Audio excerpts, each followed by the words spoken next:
Okay, people.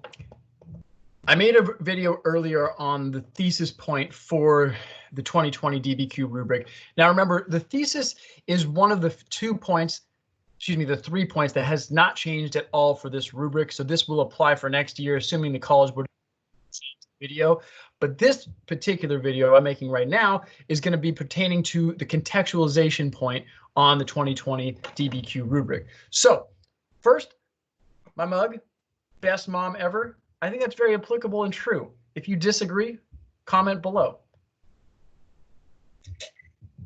Okay, now that we got that out of the way, let's take a look at the actual 2020 DBQ rubric and look at what the contextualization point says. So I'm going to share with you this screen. Hopefully you've seen it before already. It says this. This contextualization describes a broader historical context relevant to the prompt. To earn this point, the response must relate the topic of the prompt to broader historical events, developments, or processes that occur before, during, or continue after the time frame of the question. This point is not awarded for merely a phrase or reference. Okay, now let's just go through some of the stuff here on the decision rules. You gotta go pretty broad and get more specific, but one of the biggest issues that I see happening is that students often do not give me enough specific detail about the topic of the prompt. So before we get into that, I want to highlight this where it says processes, historical events, developments, or processes that occur before, during, or continue after the time frame of the question. Now, that means you can get this point a few different ways, but I generally suggest that you stick with before and during. Continuing after, it gets a little messy for students, so let's avoid that for the time being. But again, one of the biggest issues that students have with this point is they just give me really, really broad historical stuff, and it's not enough to get that contextualization point. So what you need to do instead, and I'm going to show you the prompt that I was working with in the previous video again so that we can kind of set this up. But what you need to do is tell the reader what you know about the world that the prompt lives in. Okay, in other words, what is going on that leads us to the prompt? And I don't mean just in the entire world, like planet Earth. I mean more specifically, if it's a region that is given to you in the prompt, if it's a people group or a nation that is given to you in the prompt, or perhaps the documents themselves kind of shed light on a particular topic that is related to the prompt.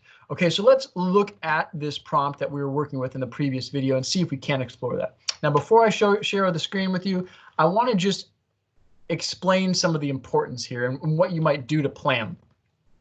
The contextualization point is one of the few points, if not the only point, that you can really, really study and prepare for on a DBQ, because the DBQ will give you documents you probably will not have seen. It'll be a prompt you haven't seen, and it'll be a topic that you may not be super familiar with because it's a little bit more specific. But the contextualization, the world that prompt lives in, is historical content that you should have some familiarity with. And so as you study and prepare for the 2020 or whatever AP World exam you're taking, you should have your unit outlines in front of you. You should have a good sense of some of those learning targets or those essential questions that the College Board has given us, because those are the framework that will give you that contextualization that you need to answer any DBQ prompt. Let's look at this DBQ prompt that we're going to work on in this video, though. Okay, so let's see if I can find it. No, of course, it's going to elude me, but that's okay. We're going to pull up. Actually, you know what we're going to do? We're going to pull it up in my Microsoft team. So bear with me as I do this. You should be able to see what I'm doing, and that's totally fine. I am not the best when it comes to technology, but that's all right. So as we look at this particular DBQ, this is from the 2020 exam. It says this: evaluate the extent to which the Portuguese transformed maritime trade in the Indian Ocean in the 16th century. So if I'm doing contextualization, what the rubric is asking me to do is to tell me about one of probably three things. Most likely, I want to identify the AP theme that is in this prompt. And when I see maritime trade, my mind immediately goes to economics. That is the theme that this prompt revolves around. So my contextualization should probably be related to economics, in particular maritime trade. It also has a time frame, the 16th century. So what I often see is students will go so broad in their contextualization that they're talking about the concept of trade or the concept of maritime trade since the beginning of time.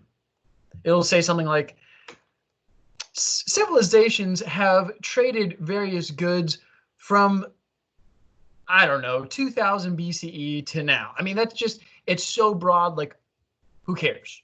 Who cares? So instead, for a prompt like this, I'm probably going to focus on what Indian Ocean trade looked like prior to the Portuguese arrival, or I might talk about some of the things that were going on in Portugal or perhaps Europe that leads them to get to that Indian Ocean trade and having that impact that I'm going to be examining in these documents. So you could, let's just say you go with that route, the latter. You talk about Henry the Navigator. You talk about the advent of some of the maritime technology that gets to Europe, I don't know, via the Crusades or perhaps trade that existed, overland trade, trans-Saharan, Mediterranean, other methods of trade, and what might have led the Europeans, in particular the Portuguese, to go around Africa during this time period in the 15th century. We're looking at the 16th, but they go in the 15th, don't they? Henry the Navigator was mid 15th century. So why are they suddenly going around Africa to get to the Indian Ocean? There's a reason for that, and you can explore that in your contextualization. Remember, you got to give me specific details about what's happening in the world of this prompt, because it isn't just a matter of talking about the general concept of trade. That will not get you the point. Now, I want to point out a couple differences here as well. Your evidence, if you will, your specific evidence in this point is not the evidence that you're going to be talking about for your outside evidence later in the rubric. That comes as it relates more specifically to the documents themselves or the general topic of the prompt. This is a separate deal, okay? And if you look at the scoring notes, you cannot get evidence points for outside evidence in your contextualization paragraph. Now, in terms of structuring the essay, my recommendation would be to have your thesis in that first paragraph as the College Board suggested, and then have your contextualization either in that same paragraph or in the next paragraph below. You can weave contextualization throughout your essay, but it's going to be a little bit more helpful for you to check off that box in your mind of, I got the contextualization point because I did it right here. So do that first, and then go into the documents themselves. Okay, so again, you're probably going to be targeting between 4 and 5 sentences for your contextualization. And if you need a really good example of what contextualization looks like, I strongly suggest you watch any Star Wars movie with the rolling credits, which is all of them. That is contextualization. There's specific details. It sets up what's going to happen in the movie. You know kind of what's going on before the movie, and it really helps you know what's coming as you write the rest of that essay, or in this case, the movie. Anyway, I hope that's helpful. I hope it clarifies. If you have questions, please comment below and subscribe to the channel so you can see other videos I'm putting together. There will be one for every point of the rubric. I hope that's helpful for you people. Have a wonderful day. Good luck on the exam.